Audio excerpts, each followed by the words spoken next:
En matière d'Europe, pensez-vous à une Europe dans le futur qui regrouperait encore plus de responsabilités, ou bien pensez-vous à une déconstruction de certaines compétences qui lui ont été confiées afin de redonner plus de pouvoir au pays? Je crois qu'il faut donner plus de pouvoir aux citoyens. Je crois que l'Europe, moi je suis très europhile, je suis très européen, et je trouve que nous devons arrêter de dépendre des États-Unis et d'être dans l'agenda des États-Unis. Nous devons, sans être anti-américains, absolument pas, je ne suis pas du tout anti-américain, mais nous devons agir de manière libre et indépendante. Donc l'Europe, ou la notion, grosso modo, est intéressante. Cependant, l'Europe est en train de déraper, devient, tout compte fait, une bureaucratie absolument horrible qui s'occupe de tout et de n'importe quoi. Elle va même jusqu'à s'occuper de la forme et de la taille des WC.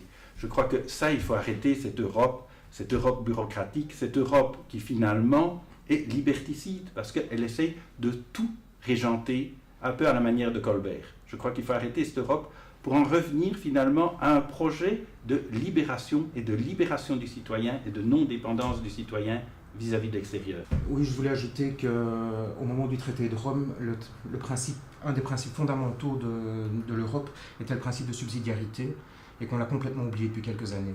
Il faut arrêter de faire diriger d'en haut ce qui peut être dirigé d'en bas. Je pense que les États, les régions, même les communes ont beaucoup plus leur mot à dire dans les faits que ce qui se passe actuellement au niveau de la réglementation.